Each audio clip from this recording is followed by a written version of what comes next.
রব্বি গফির ওয়ারহাম ওয়া আনতা খায়রুর রাহিমিন। শুধু শুধুই পড়তে থাকেন রব্বানা আতিনা ফিদ দুনিয়া হাসানা ওয়া ফিল আখিরাতি হাসানা ওয়া কিনা আযাবান নার। আচ্ছা, তাসবিহ নিয়ে যদি এটা আপনি 100 বার পড়েন কেমন হবে?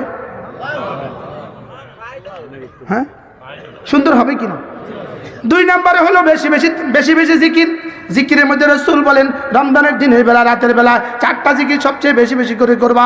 1 নম্বরে লা ইলাহা ইল্লাল্লাহ, লা ইলাহা ইল্লাল্লাহ, লা ইলাহা ইল্লাল্লাহ। 2 নম্বরে আস্তাগফিরুল্লাহ, আস্তাগফিরুল্লাহ, আস্তাগফিরুল্লাহ।